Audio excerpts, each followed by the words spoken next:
I used to think the Gulag was something you got sentenced to, something announced by a judge with a stamp and a file number, something you saw coming, if not the moment it happened, then at least in the days leading up to it. But the truth is far more terrifying. Sometimes you are swallowed by the system without ever being told why. Without a crime, without a trial, without even your name being written down properly. That's how it began for me. It was a cold morning in the spring of 1933. The city was still half asleep when trucks rolled into the district. Men with rifles climbed out, shouting for everyone to bring out their papers. Passport checks, they said, routine procedure. But anyone living through those years knew what that meant. Someone, somewhere, needed bodies. And when the state needed bodies, they took them. I showed my papers. They said my occupation was temporary laborer. That single phrase was enough. I was pushed aside, told to wait. A woman cried that she had children at home. A man begged that he had done nothing wrong. The guards didn't care. They separated us like livestock. Those with the wrong documents, or none at all, were loaded into trucks. The doors slammed shut behind us. We were not told where we were going. Not even the guards knew, or if they did, they refused to speak. The train came next. Cattle cars, locked from the outside, air holes crudely cut into the metal. Hundreds of us packed so tightly we could barely sit. The smell of sweat and fear filled the car within hours. People fainted, some prayed, others cursed the Soviets, the system, the cruel randomness of it all. A man across from me whispered, "They're sending us east to work settlements." He almost sounded relieved. He didn't understand yet. None of us did. The train rolled for days. No toilets, no food, except a handful of bread thrown into each car. People died. They were dragged to the corner of the car, covered with coats, and forgotten. By the third day, the floor was wet from melted snow dripping through cracks above, mixing with filth below. When the doors finally opened, sunlight blasted in. We blinked like animals being hauled into a market. The guards shouted for us to get out. The air was cold. Far colder than the city we had left behind. I saw a wide, frozen river, men with rifles, barges waiting. "Move!" the guards yelled. We stumbled toward the boats. Some collapsed. They were beaten until they stood again. The barge was nothing more than a flat metal platform with wooden walls.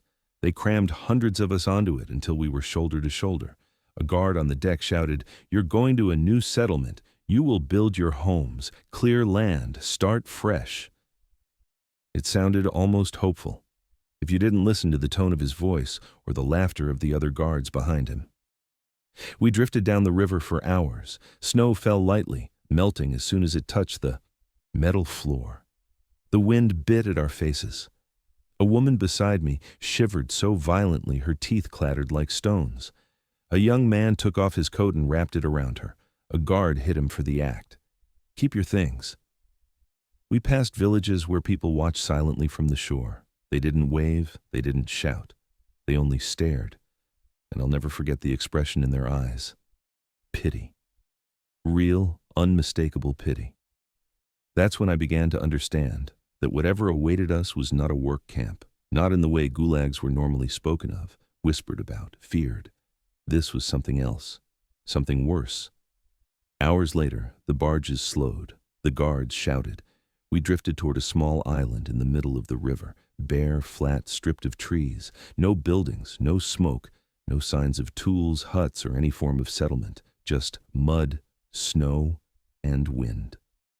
The barge scraped against the shore. "Get off!" the guards barked. We stepped onto the wet ground, trying not to sink into the mud. The cold climbed through our boots instantly. I turned to look for supplies, food, tools, anything. There was nothing, just more barges arriving, more prisoners being pushed off, hundreds, then thousands. The island was far too small for this many people, yet the Soviets kept unloading us. One of the guards finally spoke. "This is your settlement," he said. "Build it." A man shouted. "Where are the axes, the lumber, the food?" The guard laughed. "Food? You'll get your ration." Another guard threw a sack onto the ground. It broke open. Flour spilled everywhere. Raw flour, no bread, no ovens, no pots, no tools, no shelter, just sacks of flour and an island. A woman fell to her knees, clutching a handful of it and sobbing. One prisoner stared across the windswept island and whispered, This is a death place. I didn't understand yet, but that night, when the wind tore through the camp and people fought to huddle in the open air without freezing, I heard the first scream, then another. Then the sound of bodies hitting mud. And when I woke at dawn, the first corpses lay scattered across the island like rag dolls left behind by a careless child. We had been on the island less than a day, and already people were dying. That's when someone shouted, "They're coming back! More barges!" I looked up and saw more prisoners, hundreds of them, being delivered to an island that could barely hold the bodies already lying on the ground. And in that moment I understood. This wasn't a camp. This wasn't a settlement. This was something the Soviets never wanted anyone to survive. The second day on the island began with hunger. Real hunger. Not the kind you feel when you miss a meal or work too long. This was the kind that crawls under your ribs, sharp and hollow, the kind that reminds you your body's already starting to eat itself. People woke in clusters, huddled like animals, their clothes stiff with frost. Some hadn't made it through the night. They lay scattered across the mud, frozen, contorted, eyes staring at nothing. There were no blankets, no tools to dig graves. The dead were simply left where they fell. A guard walked past one of the bodies and kicked it lightly. "Weak," he muttered, as if weakness were a crime. Then came the smell. Flour. Another barge arrived at dawn carrying sacks of it, thrown into the mud like garbage.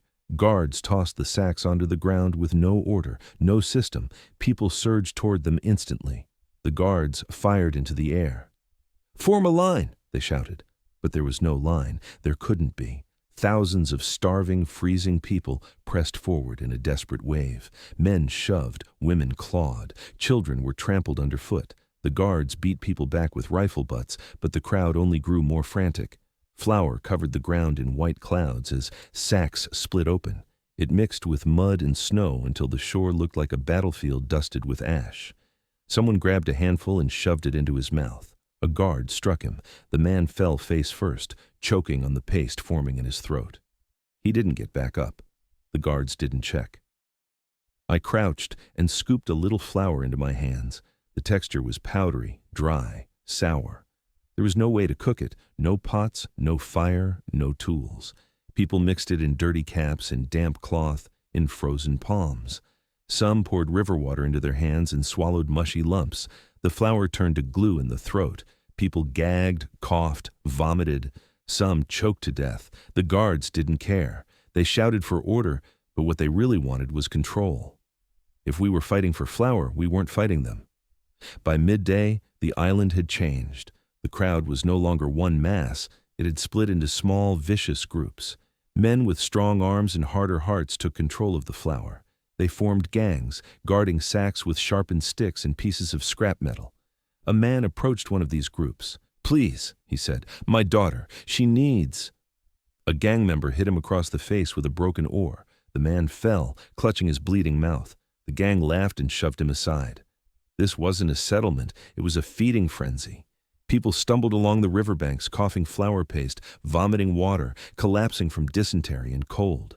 A woman cried over her son, rocking his small body back and forth. His lips were blue, his eyes already glassy.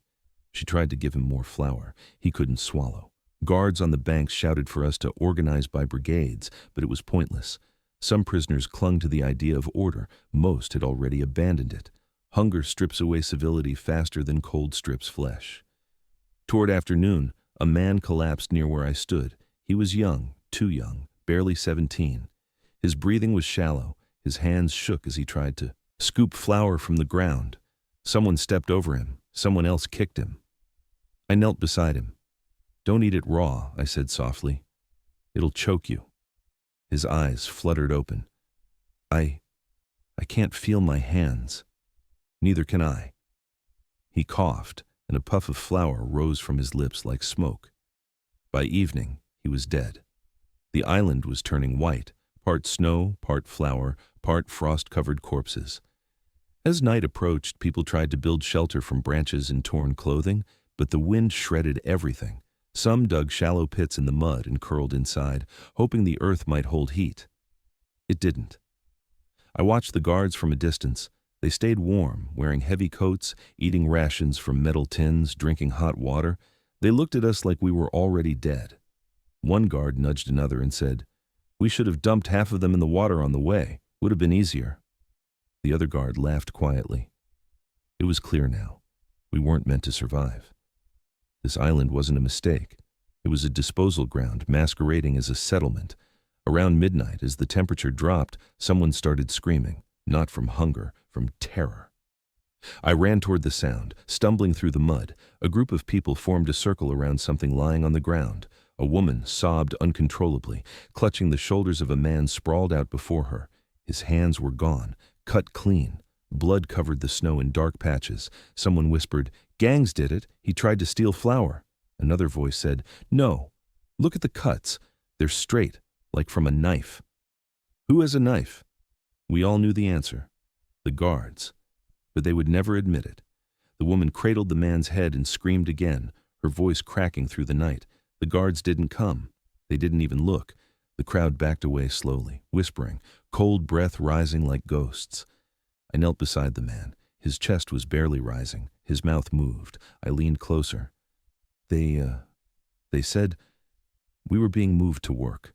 He coughed. They lied. His breathing stopped minutes later. Another corpse added to the island. I sat back, staring at the dark river. More barges were approaching, lanterns flickering in the distance. More prisoners, more bodies, more chaos. I felt something inside me break.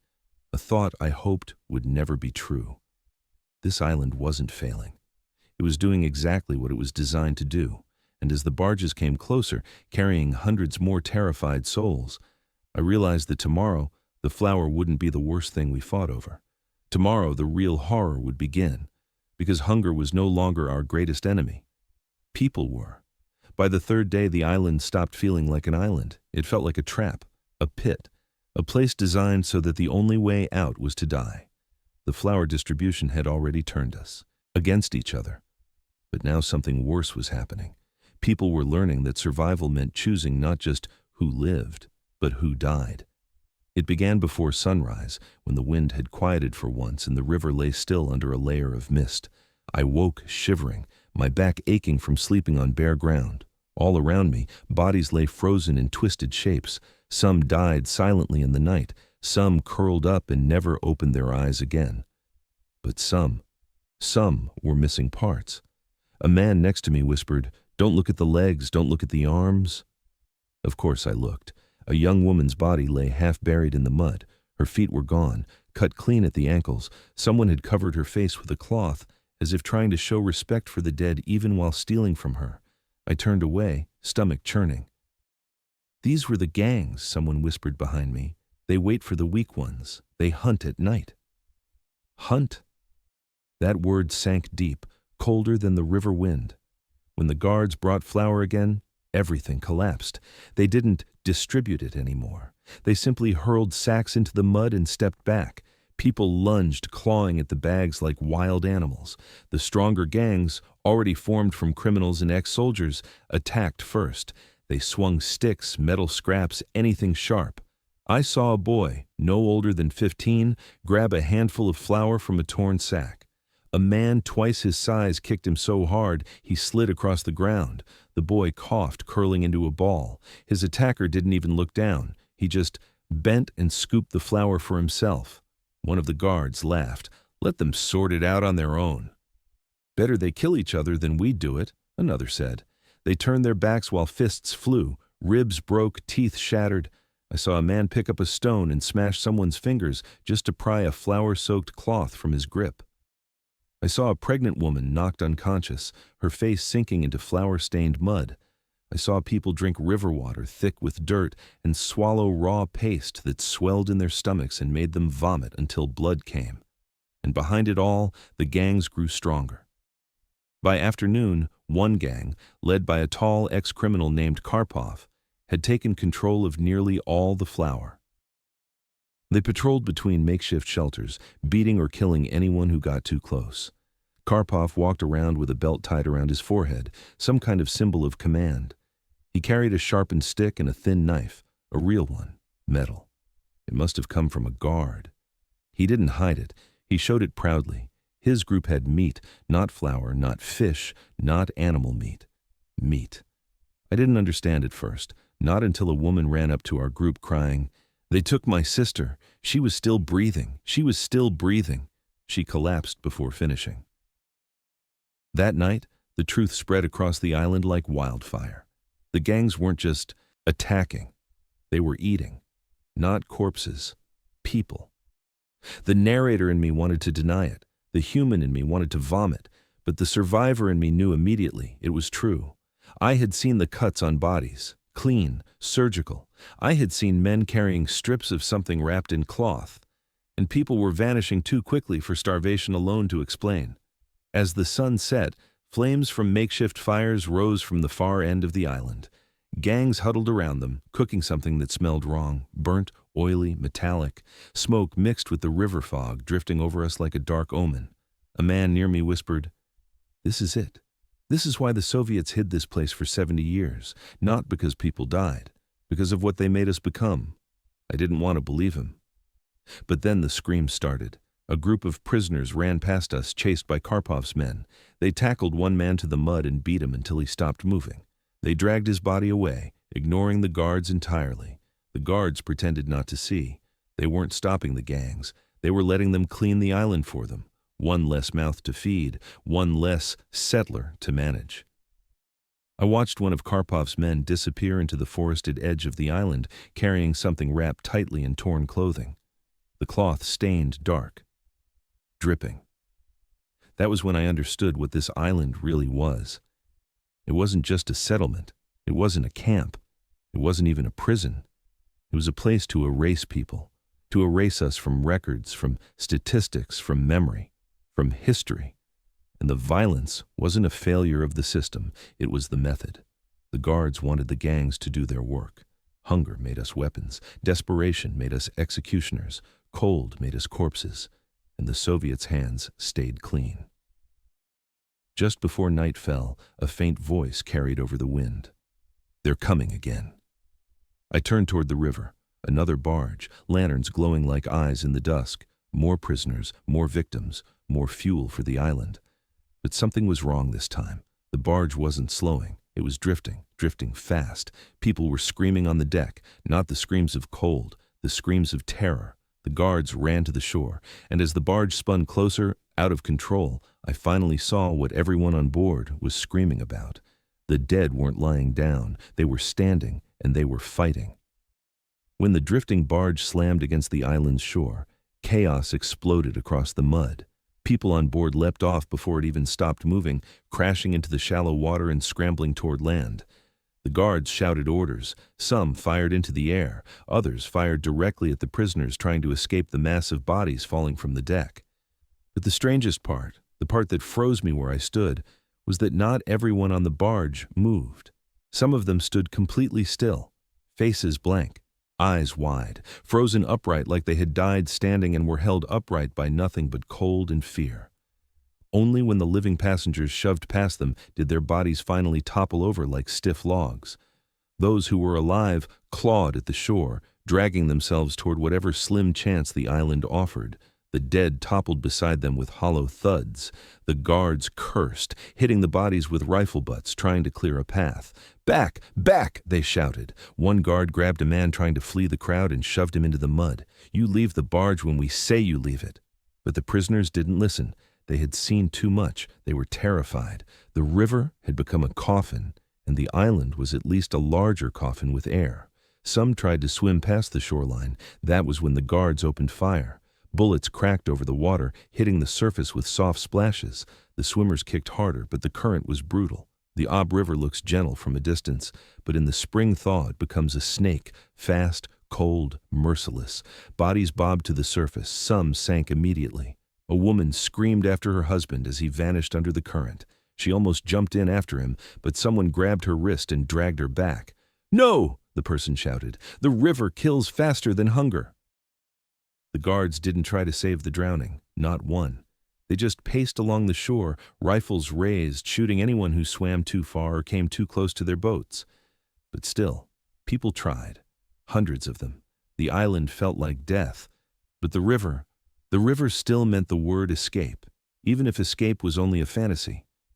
By midday, the panic turned into something darker, organized, whispered, desperate. Escape attempts shifted from random bursts of terror to planned groups.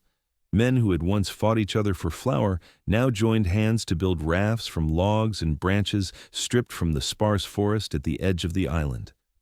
There were so few trees that each one chopped meant another group left without fuel or shelter. But that didn't matter. People didn't want warmth anymore. They wanted out. I followed one group as they dragged a half-built raft to the water. 7 men, 1 woman, all bundled in scraps of clothing. The raft was barely more than a bundle of branches tied with torn shirts. It looked pathetic, but their eyes were full of something powerful, hope, twisted into madness. They pushed the raft into the water, stepped onto it one by one, and began to paddle with flat pieces of wood. For a moment, I believed they might make it. Then the current caught them. The raft spun. Someone fell off. He screamed, then vanished. The others held tight, trying to steady themselves. Then the guards noticed. "Stop the raft! Shoot them!" Gunfire hammered the water. The raft splintered under the bullets. The woman's scream cut through the island like a knife. One man jumped off and tried to swim back to shore. He made it only halfway before a shot caught him in the back. He floated face down. The raft broke apart completely. One body drifted toward the far bank. Locals stood there watching. They didn't help. They didn't shout. They just stared, then quietly turned away when the body washed up at their feet. Word spread fast. The locals weren't allowed to take in escapees. They would be punished. A man whispered, "We're surrounded. By guards, by water, by cold, by villagers who pretend they don't see us." Another man added quietly, "By ourselves." Because the escapes weren't just failing. They were turning people into targets. That evening, I found a group of men crouched near the forest edge. They had rope, real rope, probably stolen from the barges. They were whispering, planning something. When they saw me, one grabbed my coat. You look strong. We need another pair of hands." "For what?" I asked. "Getting out," he said, "not by raft." "How then?" He pointed into the trees. "We go through the forest. We cross the river farther down, away from the guards, away from the current." A woman nearby whispered, "People who go into the forest don't come back." The leader snorted. "People who stay here don't come back either." He wasn't wrong. They crept into the woods at dusk. I followed at a distance, curiosity chasing fear. The forest was thin, just scattered birch and fir trees, roots frozen hard beneath a thin crust of snow. But the silence was heavier here. The wind didn't whistle. It murmured, low, like a warning. We walked for several minutes before someone gasped. "Look, bodies, 3 of them, frozen stiff against a fallen tree trunk, eyes open, mouths twisted in silent screams. Their skin was pale, gray, almost wax-like. Their limbs were locked in strange angles, as though they had died mid-run, mid-crawl, mid-breath. One man knelt to check for food. Another whispered, 'Don't touch them.' Why? They're not from today." "What do you mean?" I stepped closer and saw the truth. They were escapees. Their faces were familiar, but their clothing wasn't wet, and their hands had been cut, clean, as if someone had taken them, not for punishment, for meat. Someone whispered behind me, "It's not the guards." I turned slowly. Karpov's gang was standing behind us, grinning, sticks and knives in hand. Karpov stepped forward, his face as calm as if he were taking a Sunday stroll. "You want the forest?" he said softly. "Fine." He pointed to the frozen corpses. "But the forest already took its share." I froze. "And now," he said, raising his knife, "it wants more." Karpov stepped closer, the knife glinting in the last scraps of daylight. Behind him, his men spread out slowly, forming a semicircle around us. Their faces carried something beyond hunger, something darker, primal, stripped of whatever humanity the island had not already ripped away. "We smelled you," Karpov said softly, almost kindly. "Your sweat, your fear. Fear keeps you warm, you know. It keeps the blood moving." My breath fogged the air between us. The forest seemed to lean in, listening. One of the men behind him dragged a stick across the ground, carving a line in the frozen soil. "Cross it," he said, tapping the ground. "See what happens." The group of escape hopefuls backed away, but Karpov stepped forward again, raising a hand. No, no, don't run. Running wastes energy. He pointed his knife at the nearest corpse. Look at them, they ran, and see where it got them. The three frozen bodies leaned against the fallen tree, hands missing, skin pale as ice. Their eyes were open, as if still watching their attackers. The cuts at their wrists were too precise, too clean to be caused by freezing or animals. Karpov spread his arms wide. We took only what we needed, nothing more, nothing less. A woman behind me whimpered. Another man muttered a prayer under his breath. Karpov smiled. But tonight we're expanding our rations. Before he could take another step, a gunshot cracked through the forest. Karpov flinched. His men froze. A guard shouted from the tree line, "You! Get back to the island!" It was one of the younger guards, the one who looked unsettled even on days when nothing unusual happened, the one who sometimes stared at the island as if counting bodies only he could see. He aimed his rifle at Karpov. "Drop the knife!" Karpov stared at him, assessing, considering. Then, slowly, he lowered the blade. But the look in his eyes said it clearly. This wasn't the end. He stepped back into the shadows. His men followed. One of them dragged a finger across his throat as he passed us, grinning through cracked lips. The guard lowered his rifle and turned to us. "Get back to the settlement," he whispered, "now, before the senior officers find you here." We didn't wait. We hurried back through the forest, stumbling over roots, half expecting Karpov's men to leap out from behind each tree. The guard followed us halfway, muttering under his breath, This place is damnation." When we reached the open part of the island again, the wind cut across us like knives. Smoke curled up from Karpov's corner of the settlement, dark, thick, oily smoke. Someone whispered, "They're cooking again." I didn't want to look, but I couldn't stop myself. Shapes moved around the fire, bodies hunched over makeshift spits. Something roasted above the flames. The smell hit next, sweet, fatty, nauseating. A woman near me gagged. Someone else burst into tears. The guard beside us looked sick. "Don't go near them," he said. "Even the officers stay away now." I turned to him. "Why? Aren't you stopping them?" He shook his head.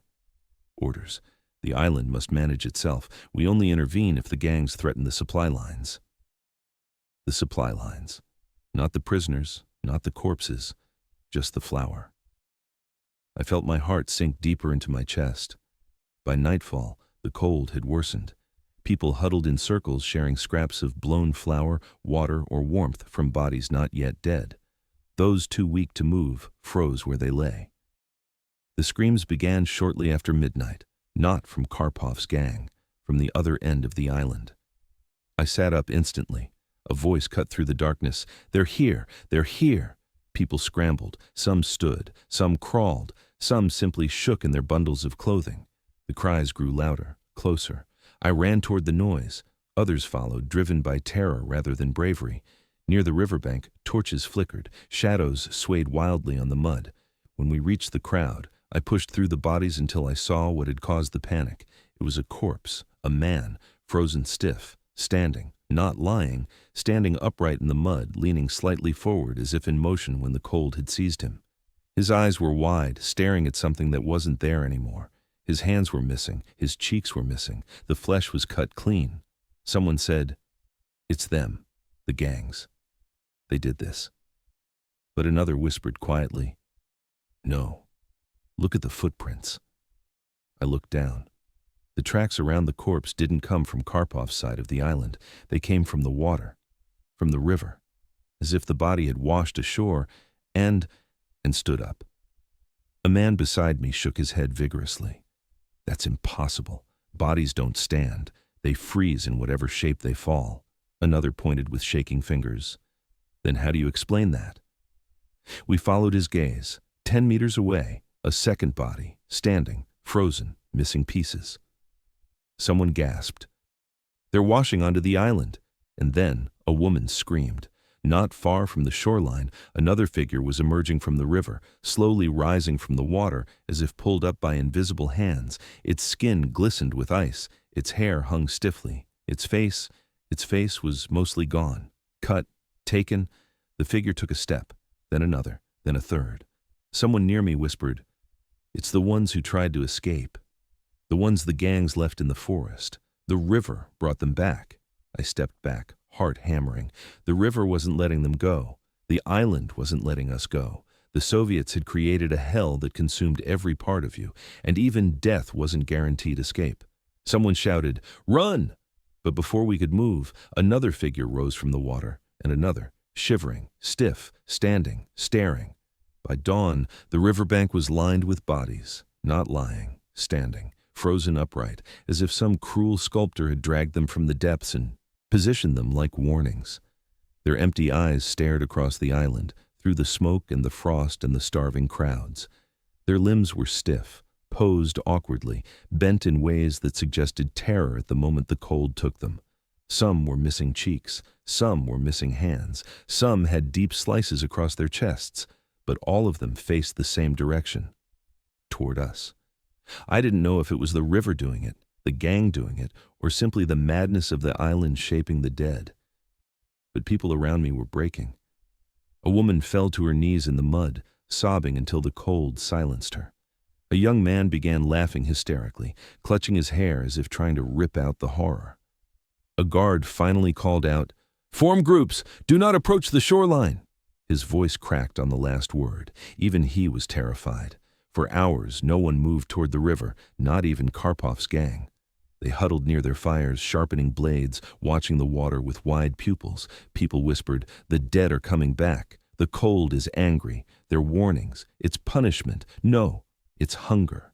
It's us." By noon, the island stank of flour paste, vomit, smoke, and decay. So many bodies had fallen in the night that even the mud seemed unable to swallow them anymore. The wind pushed the standing corpses shakily, making them sway like brittle reeds. Finally, movement on the far shore. A boat, small, painted in dull military colors, then another behind it. A murmur spread across the island like electricity. People stood, watching with hollow eyes. Even the guards stiffened. A commission, a real Soviet delegation. Officers, officials, clerks with notebooks. Men in heavier coats than anyone here had ever seen. They stepped off the boats with boots that sank only slightly into the mud, their faces twisted at the smell, at the corpses, at the chaos. One officer muttered, What is this?" Another simply said, "A mistake." But mistakes didn't come with notebooks. They came with orders. The commission walked past the bodies as if passing through a nightmare, though I saw some flinch when they noticed the standing dead. One scribbled something quickly, eyes wide. The lead officer pointed his stick at the ground. "Get the prisoners into lines." The guards tried. They failed. People didn't line up anymore. They were barely human, hollowed by cold, hunger, fear. The commission looked horrified. One of them whispered to another, "This isn't a settlement. It's extermination." A commissioner cleared his throat and shouted, "Who is in charge here?" Silence. Then one of the island guards stepped forward. "We followed orders exactly. Flour was delivered. Distribution attempted. Prisoners failed to maintain order among themselves." The officer stared at him. "Without tools, without shelter, without anything?" The guard swallowed, hard. "That was the plan." The officer stepped closer. "This isn't a plan." His voice softened. "This is a grave." I felt something inside me crack, because that was the first true thing any Soviet official had said since the barges arrived. The commission began inspecting the island. Clerks wrote frantically, their faces pale. They lifted bodies, counted wounds, noted the missing parts. Some gagged, some turned away. One ran to the river to vomit. They saw Karpov's gang cooking something by their fire. They recoiled. A clerk dropped his notebook in shock. "What is that?" he asked. Karpov only smiled and said, "Protein."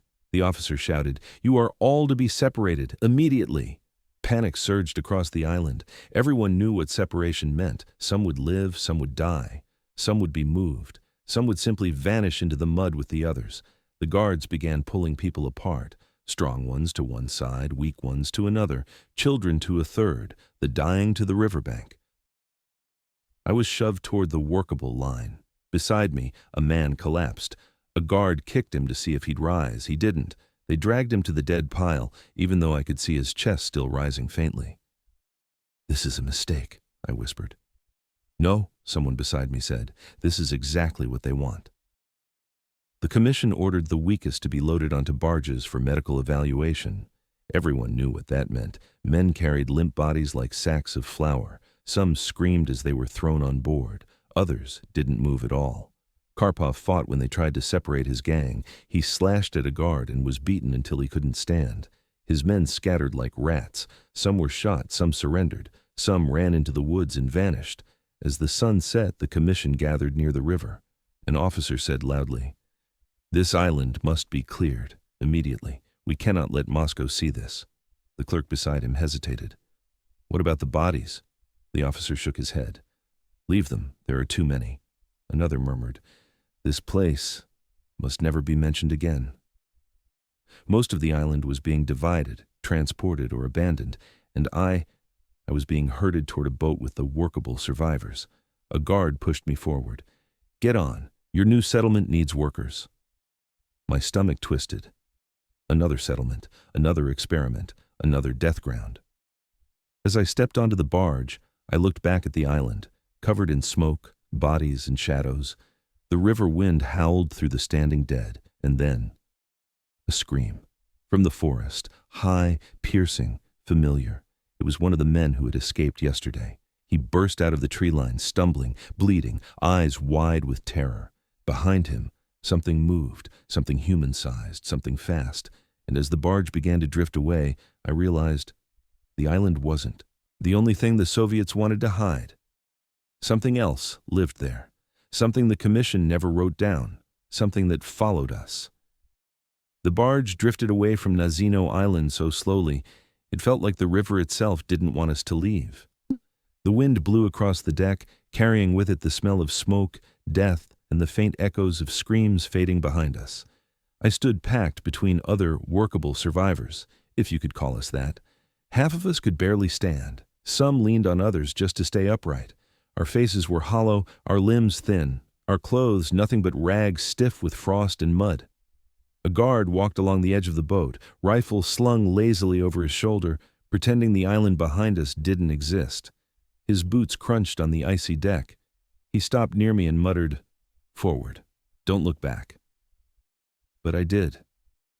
Nazino shrank in the distance, little more than a blot of gray and white in the river fog, yet the horrors stayed sharp in my mind. The standing corpses, the gangs, the smoke from burning flesh, the screams from the forest, the bodies crawling out of the river like the island was spitting them back. No one spoke. No one dared. Hours passed in silence. When we finally reached the mainland, the guards herded us off the boat, shouting at us to move. People stumbled, tripping on the frozen bank. One man collapsed and didn't get up. A guard poked him with his rifle, shrugged, and said, "Leave him." We were marched through the taiga toward a settlement deeper inland. The path was narrow and frozen. Snow covered everything, trees, huts, the ground beneath our feet. Some prisoners tried to run, but the cold slowed them, and the guards didn't even need bullets.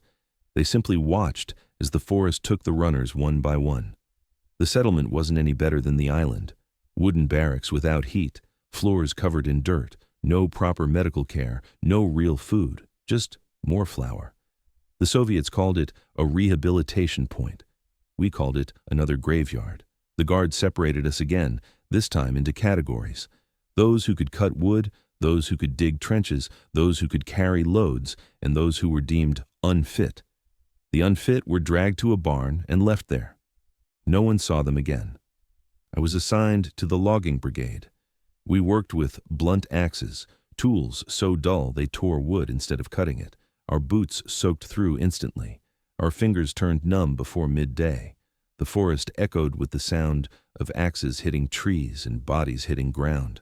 People collapsed constantly. No one helped them. The guards gave us thin soup, mostly water, sometimes potato peels if we were lucky. We ate it in silence. We slept in silence. We woke in silence. But the silence was deceptive. At night, we heard things, whispers between trees, footsteps crunching where no guards patrolled. Some prisoners woke screaming about faces at the window, faces pale, frozen, missing parts. "Island ghosts," someone whispered once. But I knew better. They were not ghosts. They were memories that refused to die. and memories have a way of returning. One night, a man from my barrack shook me awake. "Come," he whispered, "you need to see this." We crept outside, avoiding the guards who huddled near the main hut with their cigarettes. The moon cast pale light over the settlement. Frost glittered on the ground like shards of glass. He led me behind the storage shed. At first, I didn't understand what I was looking at. Then I did. 3 bodies, frozen, standing.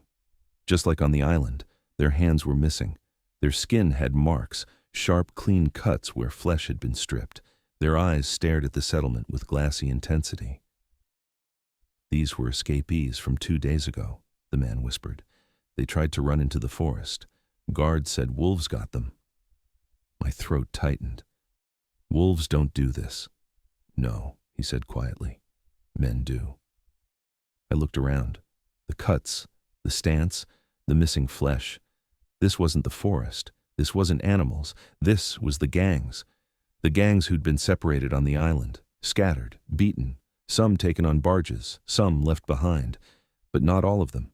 Some had made it across the river, some had been brought here, and some had followed us. I stepped back instinctively, but the man grabbed my arm.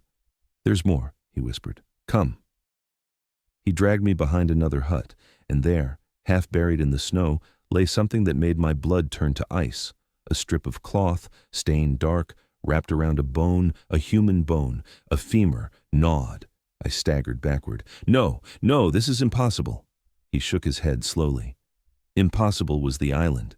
The wind howled through the settlement, carrying with it a faint smell, burnt meat, smoke, something oily and sickening, something familiar. From Nazino. The man leaned in close, his voice shaking. "The Soviets didn't kill the gangs, they scattered them, and now they're feeding again." A guard shouted in the distance. We froze. His lantern swung, casting light across the snow. "You two, get back inside!" We ran. Inside the barrack, men huddled close. Some whispered nightmares, some pulled blankets tighter, some shook uncontrollably. Nobody slept, because now we understood something terrifying. The island was never isolated. The experiment hadn't ended. It had spread, and the Soviets wanted it forgotten. As dawn approached, I stared at the ceiling, body trembling. The island didn't just haunt us. It had followed us. And somewhere out in the dark, something else had too, something that wasn't supposed to survive. And as the morning whistle blew, echoing across the frozen settlement, I realized something even worse. We weren't just witnesses anymore. We were the next stage. The weeks after, Nazino blurred together in a haze of cold, hunger, and dread. But something had changed. Not in the settlement, not in the guards, not in the prisoners. In me. I couldn't stop thinking about the bodies standing upright in the snow, the stripped corpses in the forest, the way the dead seemed to return wherever the Soviets sent us. I knew now that the island was never meant to survive, and neither were we. But something else terrified me even more. The feeling that the Soviets were not trying to fix the nightmare, they were trying to erase it. One morning, while chopping wood near the command hut, I overheard 2 officers speaking behind the wall. Their voices were low, tense, like men discussing a sickness they suspected might infect them too. "Moscow wants the files sealed." "Already done." The reports from Nazino were labeled incomplete documentation. "What about the dead?" "What about them?" the other officer snapped. "We didn't register them. They don't exist." A heavy silence followed. Then, "Have you read the testimony from the commission?" Of course I did, and then I burned half of it. My axe slipped from my hand and sank into the snow with a dull thud. Burned. Half of it. I stepped closer to the hut, heart pounding. One officer continued. The cannibalism section was removed. All references to the bodies standing upright. Removed. The river incidents. Removed. The other officer exhaled sharply. Good. That island alone could destroy us. Not just the island, the first man whispered. The settlements, too. The bodies here. They're finding them already. We need to start burying them deeper. A door creaked. Boots crunched on the frozen ground. I ducked behind a stack of logs just as the officers stepped outside. They walked a few meters away, their voices carrying on the wind. "Once winter ends," The survivors can be transferred to labor sites farther east, one said. Spread them out, make them disappear. And the locals? We'll tell them it was a failed relocation attempt, nothing more. And the island? There was a long pause. Finally, we say nothing. No one will believe the truth anyway. Their voices faded into the distance. I stayed crouched behind the logs long after they were gone, breath shaking, frost clinging to my eyelashes. My mind spun. There was no rescue coming, no investigation, no justice. There was only erasure. We worked the rest of the day under heavy snowfall. Each shovel of frozen dirt, each swing of the dull axe felt like a punishment without reason. When the day finally ended, I returned to the barrack exhausted. But instead of lying down, I whispered to the man in the bunk above me. I heard officers talking today. He shifted slightly. What did they say? They're hiding everything. Silence. Then a cold whisper. Of course they are. You knew? We all knew, he said. Why do you think the commission didn't take statements? Why do you think they burned the clothing of the dead? Why do you think they moved us? They want us scattered so none of us can tell a full story. I swallowed hard. But why justify this? Why hide all of this? He leaned down, eyes hollow. Because Nazino wasn't an accident, he said. It was a test. What happens when you overload the system? What happens when you abandon people? What happens when food is scarce and winter is harsh? I felt sick. A test? A test of survival, he whispered, and a test of obedience. If we died, we proved we weren't efficient workers. If we lived, we proved we were strong enough for the real camps. My stomach twisted. So we're the ones who passed, I said. He nodded slowly. And what survives tests becomes useful. Or dangerous. So they bury the truth. The wind outside scraped against the barrack walls like fingernails. In the distance, a dog barked. Then a guard screamed. People inside the barrack sat upright instantly. Another scream followed, closer this time. Then a gunshot. The man above me whispered, "Not again. Please, not again." The door burst open. A guard stumbled inside, face white with terror. "All of you outside, now!" The prisoners hesitated, too afraid to move. The guard shouted again, voice cracking, "Now!" We rushed outside into the freezing night. Lanterns shook in guards' hands. Shadows swayed across the clearing. The officers were already there, pale, silent, staring at something near the edge of the settlement. When we followed their gaze, I felt my heart stop. 3 bodies stood in a line on the snow. Not from today, not from yesterday. Bodies we had seen before. From the escape attempt, from the forest. From the men who vanished days earlier. They were standing upright, just like on the island, frozen, cut, and facing us. "You buried them!" an officer shouted at a guard. "You told us you buried them." I did," the guard cried. "I swear on my life, I buried them deep. I did." But the bodies stood, silent, accusing, as if the earth itself had spit them back out. A clerk whispered, "This cannot be in the report. Do you understand? This cannot be written." The commandant stepped forward, trembling. "Destroy them!" The guards hesitated. "Now!" he screamed. They raised axes. I turned away as the axes rose, but I heard everything. The cracks, the wet thuds, the quiet gasps from the prisoners. When I finally looked again, the bodies lay in pieces on the snow. One officer whispered to another, "This ends tonight. No more bodies, no more witnesses. Tomorrow we transfer them." "Where?" the other asked. "To the Far East," the officer said, "where no one asks questions." A guard pointed at us. "At dawn," he said. "You move again." I stared at the usual. Broken corpses on the ice. The island hadn't let them stay dead. And now the Soviets wouldn't let us stay alive long enough to talk. Somewhere in the distance, the forest rustled, as if something inside it was moving, as if something had followed us all the way from Nazino and was waiting for nightfall. Years passed before I understood what really happened on that island and what happened after. But in the moment, back then, when dawn broke and the guards forced us onto another barge, I only knew one thing. We weren't being transferred to live. We were being transferred to disappear. The wind cut against my face as we drifted east along the river. The guards watched us with rifles across their chests, but they looked shaken too. They whispered among themselves about the bodies that had risen from the snow, about the corpses they'd reburied and found again standing hours later, about the forest that returned things no one wanted back.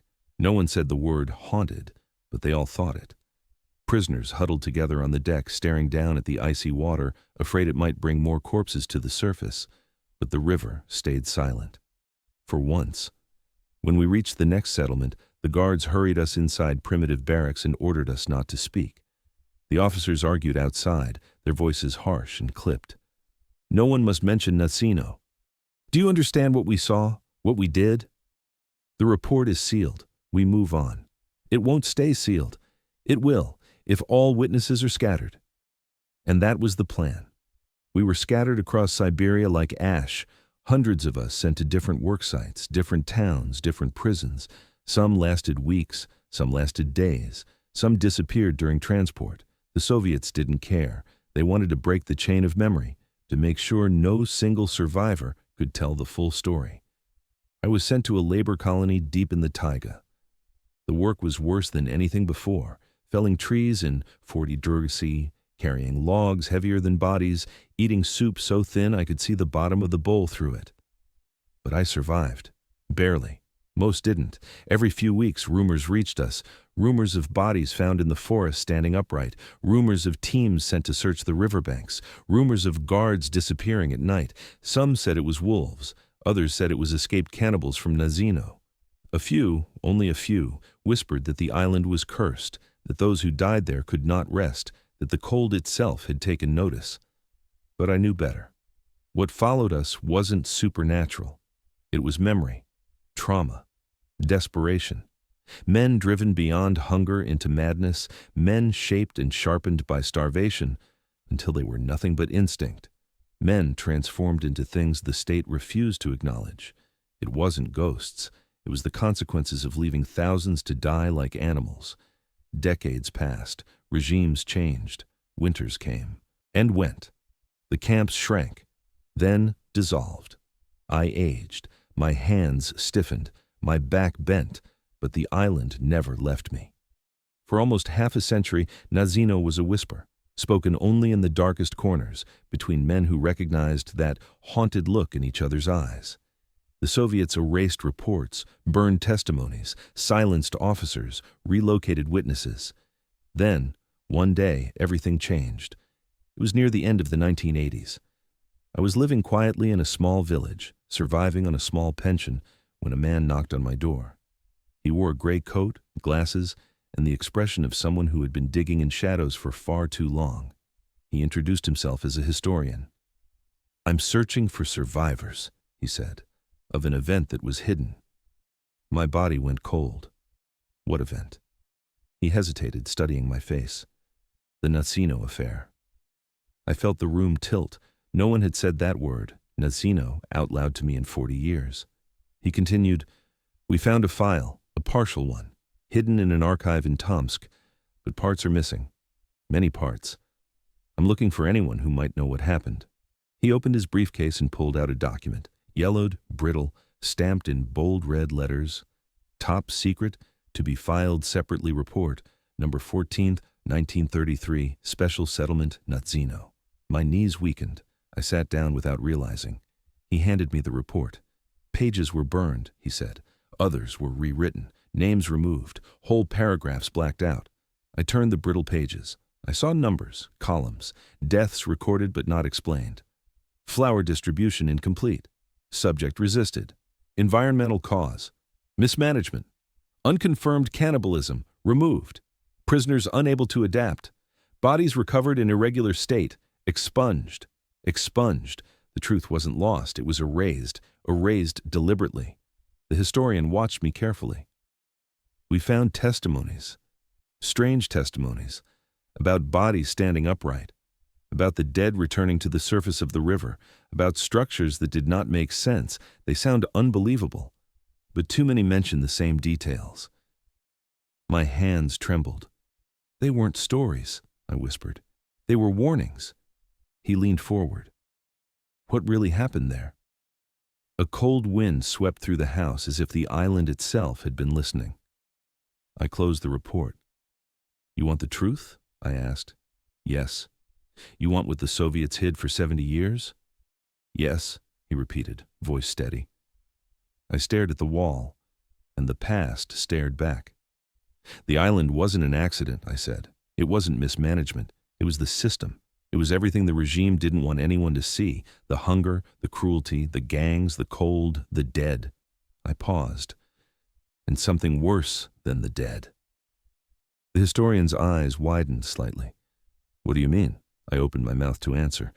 But before I could speak, he said, We're going back there, to the island, tomorrow. My breath stopped. You shouldn't, I whispered. Why?